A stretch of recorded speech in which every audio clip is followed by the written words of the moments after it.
Elle éclaire ta vie, illumine tes nuits, le remède qui guérit, la clé du paradis. Alhamdulillahi Rabbil Alameen, wassalatu wassalamu ala Sayyidil Mursalin, Sayyidina Muhammadin wa ala alihi wa sahbihi at-tayyibin at-tahirin. Louange à Allah, le Seigneur des mondes, que l'honneur et l'élévation en degrés soient accordés au maître des messagers, notre maître Muhammad, sallallahu alayhi wa sallam, ainsi qu'à ses proches parents musulmans et à ses compagnons bons et purs.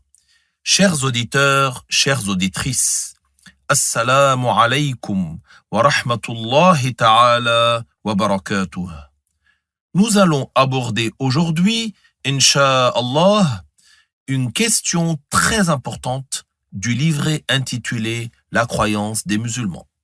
Cette question est la suivante. Parle de l'interprétation des versets non explicites. Avant de répondre à cette question, sachez, chers auditeurs, que Dieu Azza wa Jal a fait descendre le Coran en tant que guidée et miséricorde. Dans le Coran figurent des versets explicites et d'autres qui sont non explicites. Dieu a éclairé par le Coran les compréhensions d'un groupe de gens et il a fait que les cœurs d'un autre groupe soient cadenassés. Celui que Dieu guide, c'est par sa grâce qu'il lui donne la force de lui obéir. Et celui que Dieu égare, ce n'est pas une injustice de la part de Dieu, de lui donner la force de lui désobéir. Dieu est exempt de l'injustice. Ce qu'il veut, il le réalise. Muslim a rapporté du messager de Dieu, sallallahu alayhi wa sallam, qu'il a dit « Al-Qur'anu hujjatun laka aw alayk » ce qui signifie en français « Le Coran sera soit une preuve en ta faveur, soit une preuve contre toi. » Sachez, chers auditeurs, que comprendre correctement le Coran constitue une épreuve de la part de Dieu pour les gens. Il est important de bien comprendre que Dieu a révélé le Coran au prophète Muhammad sallallahu alayhi wa sallam en arabe. Et le Coran ne comporte aucune contradiction. Mais Dieu a fait de la compréhension de ce livre une épreuve pour les gens, comme je viens de le dire. Certaines personnes réussissent cette épreuve et se maintiennent sur la vérité et sur la croyance en l'unicité de Dieu. Et d'autres échouent dans cette épreuve et s'égarent en assimilant Dieu à ses créatures. Ainsi, si quelqu'un donne une mauvaise interprétation des versets du Coran, cela se retournera contre lui. Comme cela est indiqué dans la parole du prophète sallallahu alayhi wa sallam, cité juste avant et qui signifie « Le Coran sera soit une preuve en ta faveur, soit une preuve contre toi. » Le sens de ce hadith revient à ce que Dieu a mentionné dans le Coran. Yudillu Allahu man yasha wa yahdi man yasha. Ce qui signifie Allah égare qui il veut et il guide qui il veut. Et dans un autre verset, Yudillu bihi kathiran wa yahdi bihi kathira. Ce qui veut dire Allah égare par le Coran beaucoup de gens et il guide par le Coran beaucoup de gens. Ainsi, Dieu a voulu de toute éternité que certaines personnes soient guidées par le Coran et que d'autres soient égarées par leur mauvaise interprétation de certains versets du Coran. C'est pour cela que l'imam Al-Rifa'i, que Dieu l'agrée, a dit « Sunu aqaidakum min at-tamassuki bi zahiri ma tashabaha min al-kitab wa sunnah فإن ذلك من أصول الكفر. Ce qui veut dire en français, préservez vos croyances de l'attachement au sens apparent de ce qui est non explicite dans le Coran et la Sunna, car ceci est une des portes qui conduisent à la mécréance. La signification de cette expression, c'est que celui qui adopte le sens qui vient communément à l'esprit de certains versets et de certains hadiths, sens qui donne l'illusion, quand il est pris hors contexte, que Allah serait un corps établi sur le trône, ou qu'il serait en direction de la terre ou du ciel, qu'il aurait des organes ou qu'il bougerait, et ce qui est de cet ordre, celui-là n'est pas musulman. Du fait de la très grande importance de cet objectif, celui de préserver nos croyances de ce qui nous mènerait à la perdition, il est très important de comprendre le sujet des versets explicites et des versets non explicites. Dieu nous apprend dans le Coran l'existence des versets explicites et des versets non explicites.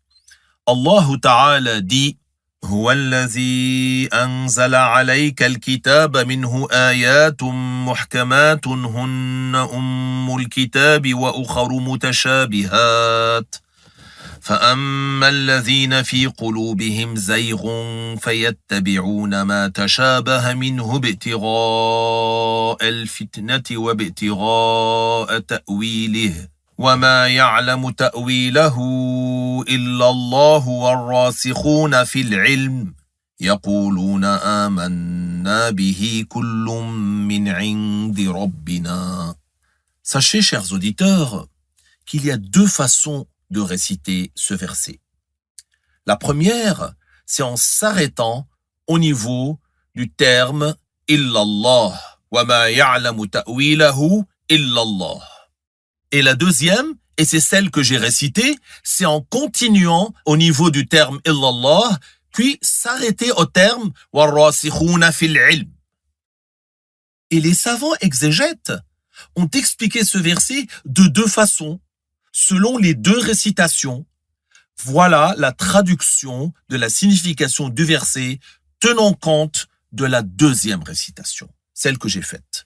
Le sens est dans ce cas, c'est Dieu qui t'a révélé le livre, au sein duquel il y a des versets explicites, qui sont la base du livre, et d'autres versets qui sont non explicites.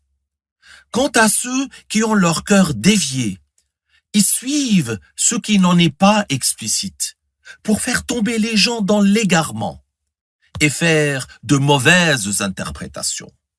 Et ne sait son interprétation que Allah et ceux qui sont versés dans la science. Ceux-là disent, nous avons foi en lui, tout est de la part de notre Seigneur. Cela veut dire que ceux qui sont versés dans la science connaissent l'interprétation des versets non explicites. Donc, chers auditeurs, sachez que la plupart des textes de la révélation, le Coran et les hadiths sont explicites. Les versets explicites, al-ayat al-muhkamat, sont ceux qui n'admettent qu'un seul sens du point de vue de la langue, ou encore ceux dont le sens visé est clairement connu. Voici à titre d'exemple certains versets explicites concernant la croyance en Dieu. Dieu Azza wa Jal dit فَلَا تَضْرِبُوا لِلَّهِ الْأَمْثَالِ, ce qui signifie en français n'attribuez aucun semblable à Allah. Tout comme il dit لَيْسَ كَمِثْلِهِ شَيْءٍ, qui veut dire en français absolument rien n'est pareil à lui. C'est-à-dire que Dieu n'a absolument aucune ressemblance avec les créatures, sous quelque rapport que ce soit. Allah Ta'ala nous apprend dans ce verset qu'il est exempt de toutes les caractéristiques des créatures, comme d'être situé dans un endroit ou dans l'une des directions, et qu'il est exempt d'être situé partout, dans toutes les directions. Donc je répète, Dieu est exempt d'être dans un endroit ou dans tous les endroits.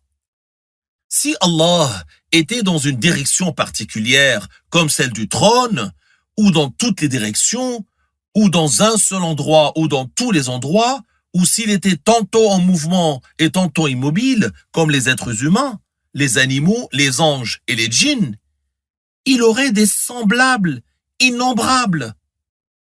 Or Dieu dit « Laïsa kamithlihi shay ». Absolument rien n'est pareil à lui, il n'a aucun semblable. Ainsi, ces versets sont explicites sur le fait de ne pas attribuer de ressemblant à Allah. C'est-à-dire de ne pas croire que Dieu ressemblerait à ce qu'il a créé, de quelque point de vue que ce soit. Allah tabaraka wa ta'ala a appelé les versets explicites Ummul Kitab, c'est-à-dire la référence. Autrement dit, ces versets sont la base à laquelle on ramène les versets non explicites. Et comme nous l'avions dit, la plupart des versets du Coran sont explicites. Et tout comme certains versets sont explicites et d'autres pas, les hadiths sont pour la plupart explicites, mais certains nécessitent une interprétation. Un exemple de hadith explicite, c'est ce qu'ont rapporté Al-Bukhari, Ibn al-Jaroud, Al-Bayhaqi, avec une forte chaîne de transmission. Donc c'est un hadith sahih, que le messager de Dieu, sallallahu alayhi wa sallam, lorsqu'il fut questionné par des gens du Yémen qui avaient fait le voyage pour le rencontrer afin d'apprendre la religion, il fut questionné au sujet de quoi? Au sujet du commencement de ce monde, c'est-à-dire quelle était la première des créatures. Il a dit Kana Allahu wa lam yakun shay'un ghayruh, ce qui veut dire Allah est exempt de début, alors que rien hormis lui n'est exempt de début. Le messager, sallallahu alayhi wa sallam, a commencé par citer ce qui est plus important que la réponse à leurs questions. Il leur a indiqué que Allah, subhanahu wa ta'ala, existe sans début, que rien ne s'associe à lui dans cet attribut et que tout autre que lui a un début. Autrement dit, le messager, sallallahu alayhi wa sallam, a dit d'abord que Dieu est exempt de début, c'est-à-dire qu'il n'y a pas de début à son existence et que rien n'est exempt de début sinon lui. Ceci signifie que Allah existe de toute éternité et qu'il n'y a de toute éternité rien avec lui, ni eau, ni air, ni terre, ni ciel, ni trône, ni homme, ni djinn, ni ange, ni temps, ni endroit. Dieu Azza wa Jal existe donc avant l'endroit, sans endroit. Il est celui qui a créé l'endroit, il n'en a donc pas besoin. En d'autres termes, il n'y a que Dieu qui existe de toute éternité. Et Allah, tabaraka wa ta'ala, est le créateur de toutes choses, c'est-à-dire celui qui fait surgir toute chose qui existe du néant à l'existence. Il s'agit donc d'un hadith muhkam, explicite, dont le sens visé est clairement connu. Tout comme le Coran contient des versets explicites, il contient également des versets qui ne sont pas explicites. Vous vous rappelez de versets que j'ai cités au début? Il indique cela. هو الذي أنزل عليك الكتاب منه آيات محكمات هن أم الكتاب وأخر متشابهات. Ce verset signifie, c'est Dieu qui t'a révélé le livre au sein duquel il y a des versets explicites qui sont la base du livre et d'autres versets qui sont non explicites. Qu'est-ce qui est visé par les versets non explicites? Al-mutashabih. Donc le Coran contient des versets qui ne sont pas explicites, c'est-à-dire des versets dont le sens n'est pas clairement connu. Et on peut aussi dire ce sont des versets qui admettent plusieurs sens selon la langue arabe. Pour connaître le sens qui est visé, on a besoin d'une étude faite par les gens qualifiés qui ont une très bonne compréhension, une connaissance approfondie des textes révélés et de leur signification, ainsi qu'une connaissance approfondie de la langue arabe, de sorte que les différents sens ne leur échappent pas En effet, ce n'est pas parce qu'une personne est capable de réciter le Coran qu'elle a l'autorisation de l'expliquer. Donnons un exemple d'un verset qui n'est pas explicite. Allah Ta'ala dit « Ilayhi yas'adu al-kalimu at-tayyibu wal-'amalu as-salihu yarfa'uhu » Le sens apparent de ce verset, c'est-à-dire celui qui vient communément à l'esprit, pourrait laisser croire que Dieu serait dans la direction du haut et que la bonne parole monterait vers lui.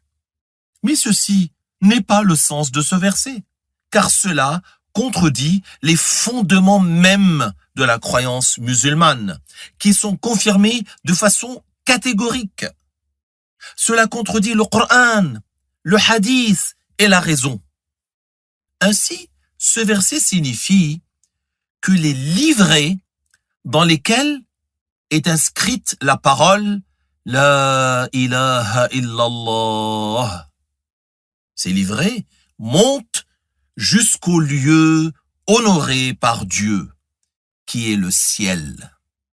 Ce qui veut dire en fait que Dieu agrée la croyance en son unicité. Et que cette croyance en l'unicité de Dieu est la base pour que les bonnes œuvres comme la prière, l'aumône, le maintien des liens familiaux soient agréées par Dieu. En effet, les bonnes œuvres ne sont valables et agréées qu'avec la foi en Dieu et en son messager. Cette explication est en accord avec les textes explicites, dont le verset cité précédemment, « Laïsa kamithlihi shay » qui signifie « absolument rien n'est pareil à lui ». Quant au verset dont on a déjà parlé, « Ar-Rahmanu ala al-arsh istawa », en effet, nous avons déjà donné l'interprétation de ce verset, qui fait partie des versets non explicites.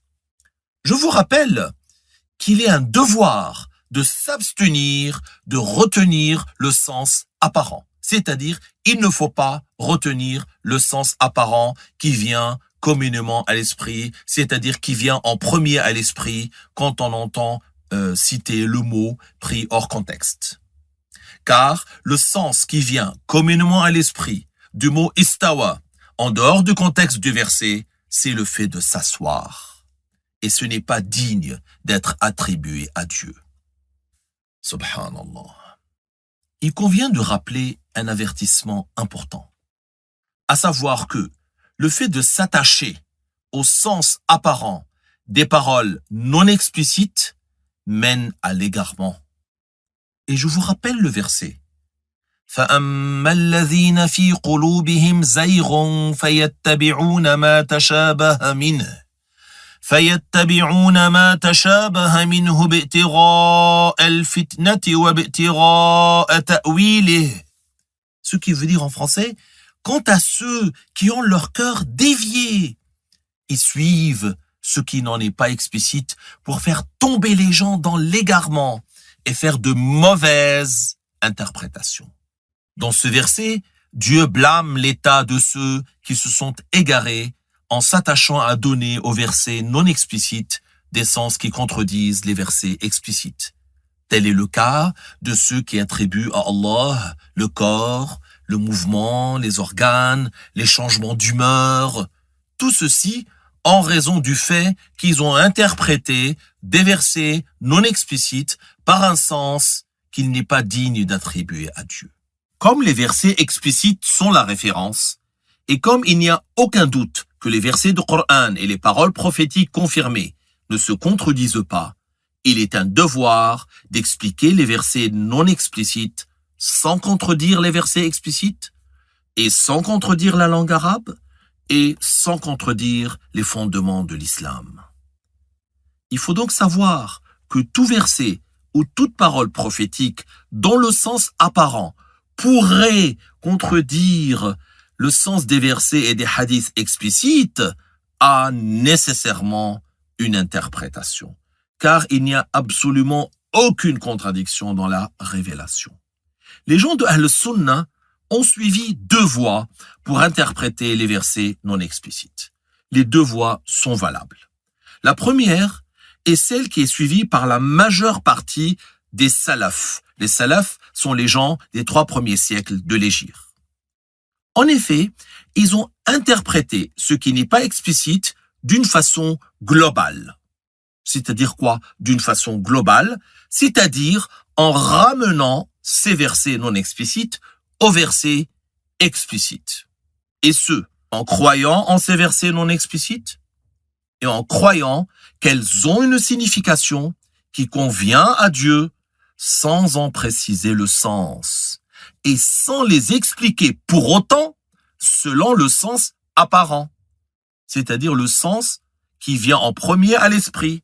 Ainsi, lorsqu'ils entendent la parole de Allah Ta'ala, Ar-Rahmanu ala al-arshi istawa, ils ramènent au verset explicite, comme le verset Laïsa kamithlihi shay, absolument rien n'est pareil à lui. Et donc, ils savent bien ainsi que le sens apparent de la parole de Allah Ta'ala, Ar-Rahmanu ala al-arshi istawa, c'est-à-dire le sens qui vient communément à l'esprit, hors contexte, à savoir l'installation ou la position assise, n'est pas le sens visé par ce verset. Car il s'agit de caractéristiques des créatures. Ce sens est donc contraire au verset explicite tel que Laïsa kamithlihi shay. Les salafs l'ont donc interprété en faisant ce qu'on appelle une interprétation globale, en disant Al-istiwa est un istiwa qui est digne de Dieu. Ar-Rahmanu ala al-arshi istawa. Il est confirmé dans le Coran, Al-istiwa. Mais il est digne de Dieu, c'est-à-dire qu'il ne s'agit ni d'une position assise, ni d'une installation, ni d'un établissement. Et que c'est un istiwa qui n'a de ressemblance avec aucune des caractéristiques de créature. On ne dit pas, il est assis mais pas comme nous. Les salafs n'ont pas dit ça. Les salafs n'ont pas dit, Dieu est assis, mais sa position assise n'est pas comme la nôtre. Non. Ils ont dit istawa, al-istiwa qui est mentionné dans le Coran. Mais ils ont dit, ce n'est pas une position assise. Ce n'est pas un établissement. Bila kaif, sans comment. Et la seconde voie, c'est la voie des savants des khalaf.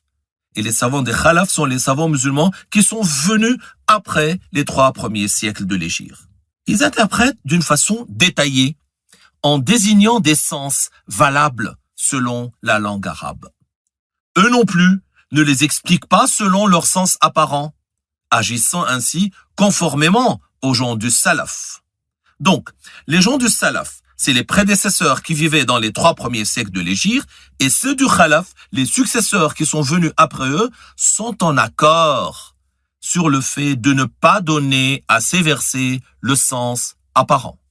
J'attire votre attention, chers auditeurs, que certaines personnes qui se disent salafistes ou salafites à notre époque, alors qu'elles n'ont rien à voir avec les salafs, ni concernant l'époque, ni même concernant la croyance. En effet, ces gens-là donnent au verset non explicite le sens apparent, attribuant ainsi à Dieu les caractéristiques des créatures, que Dieu nous préserve de leur mal. En effet, la plupart des gens de salaf ont dit istawa bila kaif, c'est-à-dire c'est un istiwa sans comment. Un istiwa qui convient à l'éminence de Dieu et dont le sens n'est pas relatif aux caractéristiques des créatures. C'est-à-dire que précisément, ce n'est pas dans le sens de la position assise, ni le sens de l'installation, ni dans le sens de l'élévation par l'endroit. Concernant les savants qui ont suivi la deuxième voie, ils ont dit que l'istiwa signifie il a dominé, il a préservé et il a maintenu en existence, comme on l'a précédemment expliqué en détail dans un autre cours. Certaines personnes déviées prétendent qu'il est interdit de faire le ta'wil. C'est quoi le ta'wil? C'est expliquer les versets par autre que le sens apparent. Et ils prétendent que les salafs n'ont jamais fait de ta'wil. Ceci est faux. D'ailleurs, le prophète sallallahu alayhi wa sallam a invoqué Dieu en faveur de Ibn Abbas pour que Dieu lui fasse apprendre l'interprétation, le ta'wil du Coran. Ceci montre qu'interpréter les versets non explicites n'est pas interdit. Plus encore, interdire le ta'wil mène à prétendre qu'il y aurait des contradictions au sein même du Coran. Wal'iyadhu billah. Parce que si quelqu'un retient le sens apparent du verset « Wa huwa ma'akum aynama kuntum » et croit donc que Allah est avec tout un chacun par son être et qu'il prend place dans tous les endroits, et en même temps il retient le sens apparent du verset « Ar-Rahmanu ala al-arshi istawa » et croit donc que Allah serait assis sur le trône, cela entraîne une contradiction. Car cela signifie que Allah serait à la fois dans la direction du haut, au-dessus du trône, et en plus avec tout un chacun par lui-même dans toutes les directions, dont la direction du bas vers la terre. Cette façon erronée d'expliquer les versets entraîne donc qu'il y aurait des contradictions dans le Coran. Or, il n'est pas possible qu'il y ait des contradictions dans le Coran.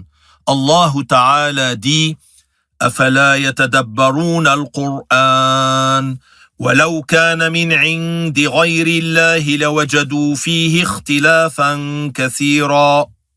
Ce qui signifie, ne médite-t-il pas au sujet du Coran? S'il était parvenu de la part de quelqu'un d'autre que Allah, ils auraient immanquablement relevé beaucoup de divergences et de contradictions.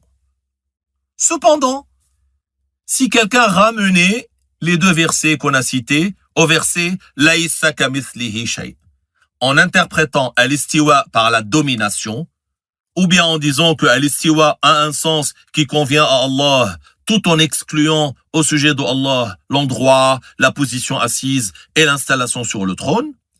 Et s'il interprète la parole d'Allah Ta'ala « Wa huwa ma'akum aynama kuntum » par la science, c'est-à-dire que Dieu sait toute chose à votre sujet, ce serait une cause de sauvegarde, car cela est conforme au verset « Laïsa kamithlihi shay ». Cher auditeur, si tu lis un verset dans le Coran, dont le sens apparent pris hors contexte est contraire à celui des versets explicites, ne te précipite pas. Si tu n'as jamais entendu son explication de la part de ceux qui sont qualifiés pour la donner, dis-toi plutôt, ce verset a forcément un sens qui est digne de Dieu. Et réfère-toi au verset explicite et demande aux gens de science. Ne retiens absolument pas le sens apparent, c'est-à-dire le sens qui te vient à l'esprit et qui conduirait à penser qu'Allah aurait des similitudes avec les choses qu'il a créées. Que Dieu agrée le maître Ahmad al-Rifa'i al-Kabir qui a dit « Sunu aqaidakum min at-tamassuki bi zahiri ma tashabaha min al-Qur'an wa as-sunnah fa inna dhalika min usul al-kufr » Cette parole citée au début du cours, je vous rappelle sa signification, préservez vos croyances de l'attachement au sens apparent de ce qui est non explicite dans le Coran et la Sunna, car ceci est une des portes qui conduisent à la mécréance. Voilà, chers auditeurs, ce que je voulais dire à propos de ce sujet très important. Il y a beaucoup d'autres informations précieuses à ce sujet, mais on ne peut pas tout aborder dans le temps imparti. Je vous invite donc à vous déplacer au centre de l'APBIF pour suivre gratuitement des cours de sciences de religion.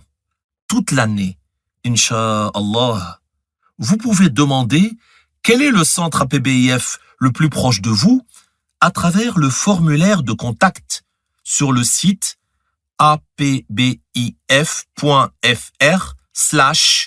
CONTACT. بارك الله فيكم والسلام عليكم ورحمة الله تعالى وبركاته.